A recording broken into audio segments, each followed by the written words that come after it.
انا مش قلت لك ان النادي الاهلي مش هيسكت؟ وبالفعل مش هيسكت.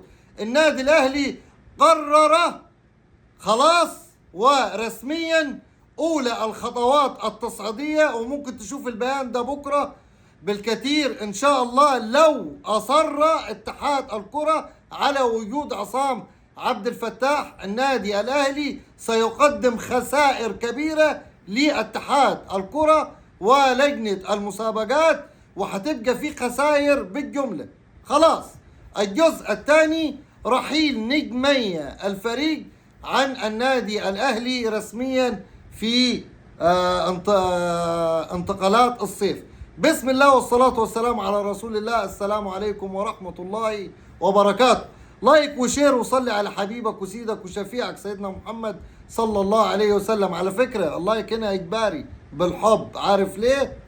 عشان الخبر اللي انا هقوله لك هيشفي غليلك. ونمرة 2 عشان خاطر العلامة الزرقاء اللي فوق دي باركولي وثقت الصفحة. طيب، هبتدي لك بالجزء الثاني وهو رحيل عمر كمال عبد الواحد رسميا عن النادي الاهلي. الاهلي ادى الاستغناء رسميا ووجه الشكر لعمر كمال عبد الواحد، وقال له شكرا على الفترة اللي انت قضيتها في النادي الاهلي. الاهلي ما بيرحمش لاعب يقل مستواه. شكرا، سلام عليكم. وعليكم السلام. اشوف غيرك على السريع. ما عندهمش عواطف. ما عندهمش عواطف ونبكي ولا وده كان مش عارف ايه. ما فيش كلام ده عند النادي الاهلي.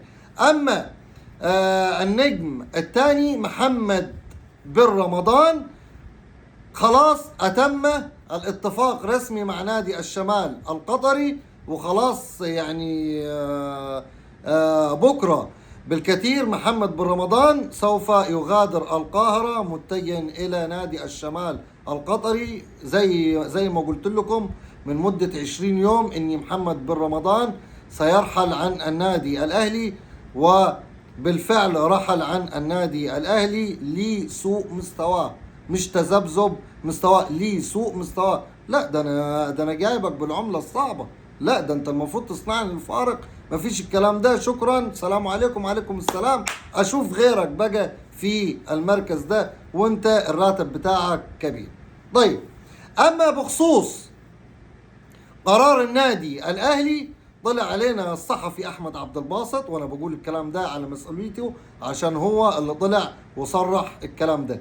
قال لك انا اتكلمت مع اتحاد الكرة واتكلمت مع الاستاذ هاني ابو ريدة او البشمهندس هاني ابو ريدة، قال مفيش تراجع عن عصام عبد الفتاح ان هو يبقى رئيس لجنة الحكام. قال اتحاد الكرة مش هيتراجع عن الفكرة دي. وبعد بيان النادي الاهلي اتحاد الكرة نزل صور الحكام او نزل صورة عصام عبد الفتاح، يعني بيرد على البيان بتاع النادي الاهلي.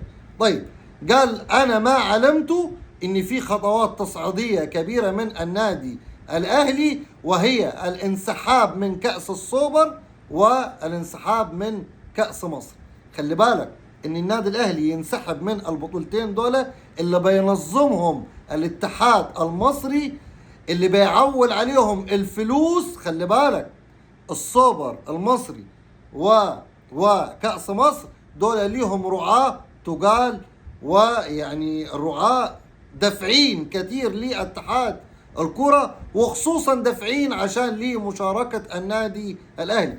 بمجرد ان النادي الاهلي يتشال من البطولتين دول، الرعاة راحوا في داهية، والملايين اللي دفعوها محدش هيشوفهم. طبعا لما يملك النادي الاهلي من قوة جماهيرية كبيرة، فكده اتحاد الكرة في مأزق ان لم يتراجع عن قرار عصام عبد الفتاح. النادي الاهلي سيعلن انسحابه من بطولة كأس مصر والسوبر المصري. بالشفا يا باشمهندس هاني ابو ريدة، وحتنخ. انا بقول لك حتنخ. سلام عليكم.